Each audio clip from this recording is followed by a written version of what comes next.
Olá, caros alunos, mais uma aula de Direito e Legislação Imobiliária. Muito bom estar aqui com vocês, mais uma aula e saudades, viu?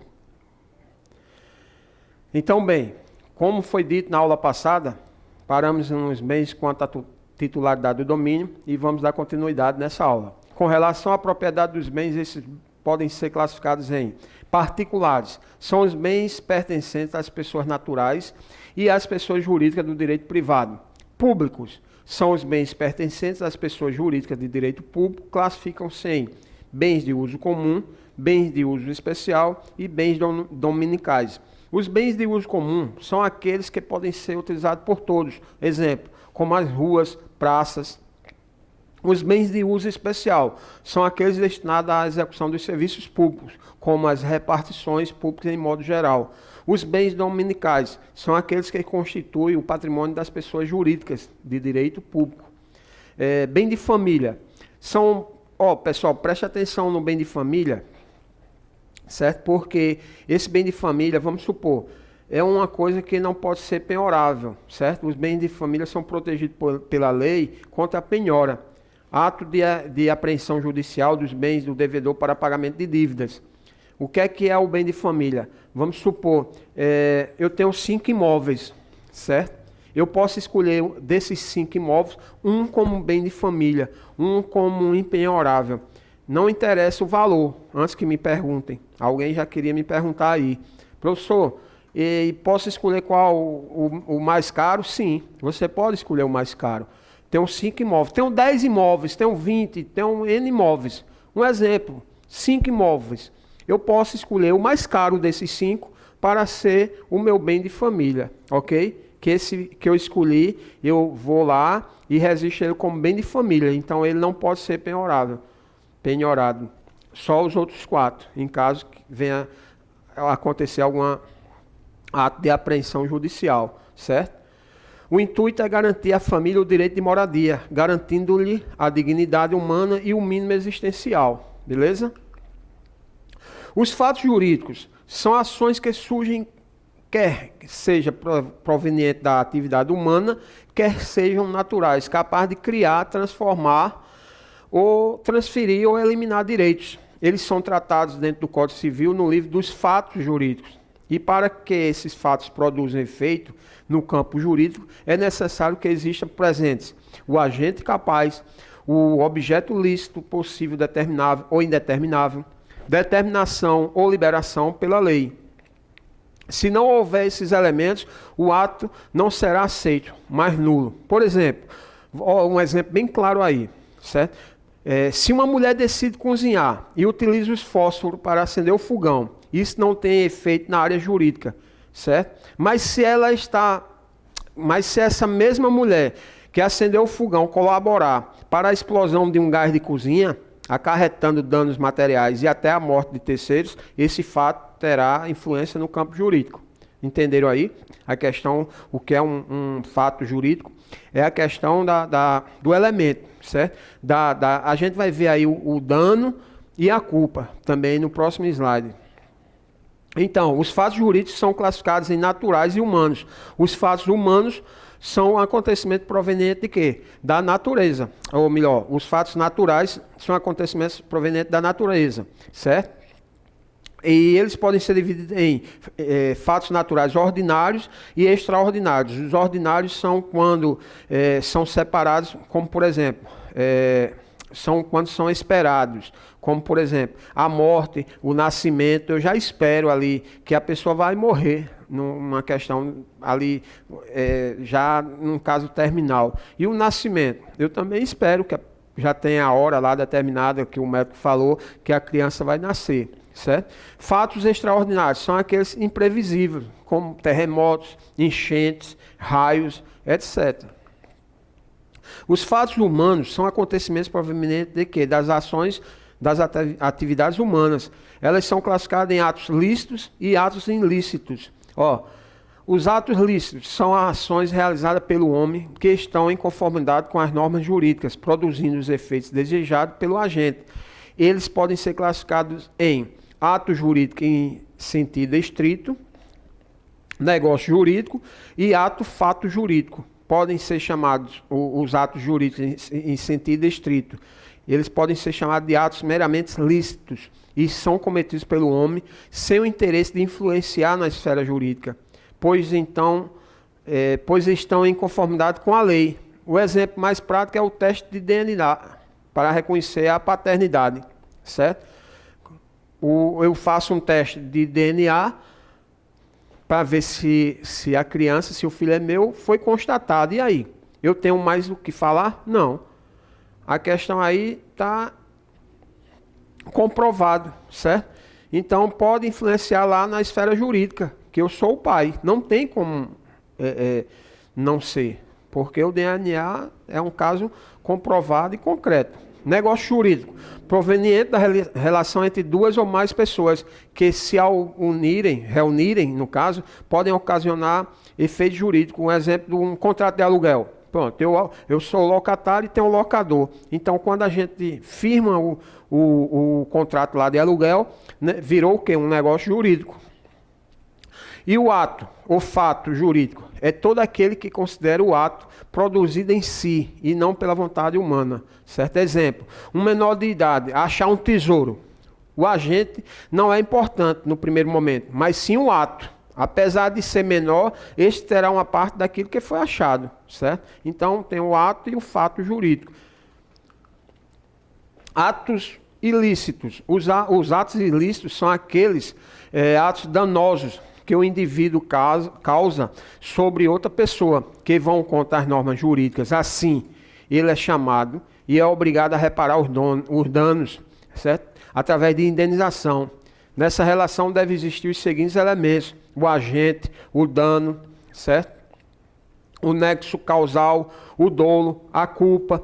Então vamos lá. O agente, quem é o agente? O indivíduo responsável por causar o dano. O que é o dano? Prejuízo moral ou material sofrido pela vítima. Exemplo, os danos morais são lesões que atingem a personalidade da vítima em situações de constrangimentos e dores que atingem a sua moral. No Brasil, a indenização por dano moral é decidida pelo juiz, que analisará o fato, certo? O nexo causal é a relação jurídica entre o fato e o dano. O que é o dolo? É o desejo ou a intenção de causar danos a outrem. O que é a culpa? É quando, mesmo sem intenção, o agente age de forma a causar danos por negligência, imperícia, imprudência, certo? Tem um exemplo, há 2 anos atrás, na cidade de Campina Grande, no final do ano, tinha um senhor lá bebendo entre familiares. Então ele encheu tomou muita cana, encheu a cara de cana e ficava lá aperreando um e outro, não sei o que. Teve uma pessoa que disse: vai para lá, rapaz, e empurrou ele. E daí ele chegou a falecer, certo? Bateu com a cabeça e chegou a falecer. Então ele foi enterrado como um traumatismo craniano. Mas houve uma denúncia de um vizinho, que a causa morte não foi o traumatismo, certo? Pode ter sido até o traumatismo, mas houve uma culpa. Alguém empurrou ele, certo? Aí houve um dolo ou uma culpa. A pessoa que empurrou esse cidadão desejava matar ele? Claro, óbvio que não, certo? Houve uma culpa, certo? O dolo é quando você tem o desejo, quando eu vou lhe matar, vou lhe empurrar agora, eu vou lhe matar. Nesse caso aí, havia sido uma ação dolosa, certo? Mas não foi uma ação culposa. Então lá vai exumar o corpo todinho para ver a questão da causa-morte, certo? Prescrição é quando a perda do direito subjetivo é acionada em determinado período de tempo. Ou seja, é quando o indivíduo perde o direito de reivindicar judicialmente após ter passado um período de tempo, um período de prazo imposto pela lei, certo? Há uma prescrição, há um tempo para você provocar certas situações judiciais. Já a decadência, ela é responsável por eliminar completamente o próprio direito, ou seja, não será possível exercer o direito de ação se o prazo estiver esgotado, certo? Decadência é a questão de caducou, não tem mais como você provocar se o prazo já foi esgotado. Dos atos unilaterais. Em direito, o ato unilateral é aquele que gera efeitos jurídicos apenas pela manifestação de uma vontade de uma pessoa. Unilateral já diz, uma pessoa. Já o ato bilateral é aquele que só gera efeitos jurídicos com o consentimento de outra pessoa. O caso da ficha de captação é um contrato o quê? Bilateral, porque vai ter duas partes, certo? O contrato de aluguel é um contrato bilateral, porque existe o quê? O locador e o locatário. Se eu prometer dar uma recompensa aqui e encontrar meu cachorro perdido, eu estou praticando o quê? Um ato unilateral, porque quem está prometendo sou eu. Ok? Já uma compra e venda de um carro ou de uma casa é o quê? Um ato bilateral, porque haverá um contrato, certo? Haverá um contrato entre duas partes. Conceito de propriedade. É um direito que a pessoa física ou jurídica tem de usar, gozar, dispor de um bem. Elementos da propriedade é o quê? O uso, o gozo, disposição e reivindicação. Classificação da propriedade pode ser plena e limitada. Quando é que ela é plena? Quando estão presentes todos os elementos da propriedade. O quê? O uso, o gozo, disposição e reivindicação. Quando ela é limitada é o quê? Quando recai sobre ela algum ônus. A hipoteca, um exemplo, certo? O aluguel também é uma questão que recai sobre o bem, o imóvel, um ônus. Aquisição da propriedade do imóvel. A uso capião, lembra lá no início lá do nosso módulo que eu falei lá? A uso capião, viu pessoal? É uma palavra feminina, não é uso capião, não é a uso capião, certo? Tanto pode ser rural como urbana. Entendeu? Preste atenção aí nos slides, porque aí eu estou falando da questão da limitação de todos os direitos que a pessoa vai ter que ter para reivindicar a uso capião. Vamos lá, a uso capião rural. Tem como requisitos a posse como sua por 5 anos ininterruptos e sem oposição do proprietário, do dono. Ininterruptos, certo? Se você passar 4 anos, 361 dias, e no próximo dia o dono for lá e questionar judicialmente, a questão aí já não é mais ininterrupta, certo? Porque houve uma oposição do proprietário. Então vamos lá.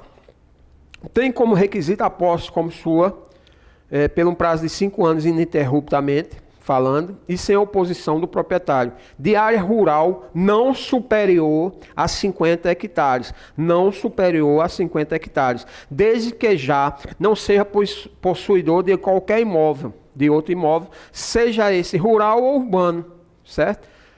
Ainda apresenta como requisito o dever de tornar a terra produtiva por seu trabalho ou de sua família, tendo nela sua moradia, certo? Preste atenção, que a uso capião rural, ela tem uma limitação que você não poderá passar de 50 hectares, nem poderá também questionar se não tiver os 5 anos ininterruptos e sem oposição do proprietário, ok? E essa área aí você também tem que destinar o quê? A plantação, ser uma terra produtiva, certo? E destinar também a sua moradia, do seu trabalho e da sua família, ok? Já a uso capião urbana tem como requisito a posse, sem oposição de área urbana, de até 250 metros quadrados. Você não poderá passar desse limite, no máximo 250 metros quadrados. Também por 5 anos ininterrupto, certo? Utilizando-a como moradia sua ou de sua família. Também sendo vedada a posse de qualquer outro imóvel. A uso capião rural e urbano estão previstas lá nos artigos do Código Civil, no artigo 1239 e 1240, ok? Respectivamente, tanto a rural como a urbana. Então, recapitulando, a uso capião rural não poderá exceder o limite de 50 hectares, certo? E a uso capião urbana não pode exceder mais do que 250 metros quadrados. Ambas para sua moradia, certo? E no caso da rural, para sua também a questão do trabalho. Tem que ter a terra lá produtiva, ok? Do domicílio edilício. O condomínio edilício é instituído em edificações e tem como características partes que são propriedade exclusivas e partes que são propriedade comum dos condôminos. Os condôminos têm o direito de usar, usufruir e livremente dispor das suas unidades, usar das partes comuns, conforme a sua destinação, sem excluir a utilização pelos demais como possuidores, e votar nas deliberações das assembleias e delas participar estando quite, certo? Você, para participar lá da sua assembleia no condomínio, você tem que estar quite com suas obrigações das taxas do condomínio. São deveres do condomínio contribuir para as despesas do condomínio, na proporção de suas frações ideais, certo? O que é que quer dizer isso aí? Nas suas proporções das frações ideais. Se eu tenho um apartamento, se eu tenho uma unidade lá, que ela tem 60 metros quadrados, certo? E tem um vizinho lá que tem uma unidade que tem 100 metros quadrados. Eu poderei pagar minha taxa de condomínio igual a dele? Não. Eu vou pagar fracionada com de acordo com minha propriedade. Os 60 metros quadrados que eu tenho. E ele pagará mais do que eu, porque o dele tem 40 metros a mais, que é 100 metros quadrados. Ok? Então, eu pagarei a taxa do condomínio de acordo com minha proporção do meu apartamento, da minha área, certo? Não utilizar a sua parte de maneira prejudicial ao sossego, salubridade e segurança dos possuidores, ou aos bons costumes, certo? Eu também, por morar num condomínio, ter meu apartamento, eu não posso chegar 10, 11 horas ou qualquer hora do dia, botar o som na altura que eu quiser, certo? Também não posso ligar uma churrasqueira de carvão, porque vai ter a questão da fumaça, certo? No máximo que eu posso usar é uma churrasqueira elétrica, certo? Energia.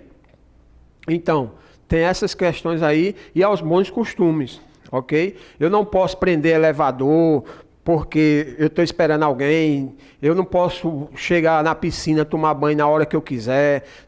Despido, certo? Chegar buzinando certa hora da noite. Não, tem que ter as regras lá e aos bons costumes também, de acordo com os possuidores do condomínio em modo geral. O adquirente da unidade responde pelos débitos do alienante em relação ao condomínio, inclusive multas e juros moratórios. A administração do condomínio cabe ao síndico, que poderá não ser um condômino, certo? Eleito em assembleia para um mandato não superior a 2 anos, o qual poderá renovar-se, certo? Então, hoje a gente vê aqui questão de empresas terceirizadas administrando condomínio. E eu acho a melhor coisa, certo? Porque as empresas já estão lá com o seu eletricista, já está lá com o seu encanador, já está lá com o rapaz da TV a cabo, certo? O cara que faz a manutenção da piscina. E a hora que for, ela está disponível para atender aos condôminos. Eu acho isso aí de suma importância. Ok? E tem mais responsabilidade, vamos dizer assim, porque tem um conjunto de empregados, cada um destinado à sua qualificação. Compete ao síndico, entre outros, representar ativa e passivamente o condomínio, cumprir e fazer cumprir a convenção, o regimento interno e as determinações da Assembleia. Certo? Nós vamos parar hoje por aqui, essa aula. Na aula que vem nós vamos dar continuidade com o Código de Defesa do Consumidor. Então, eu aguardarei vocês até a próxima aula.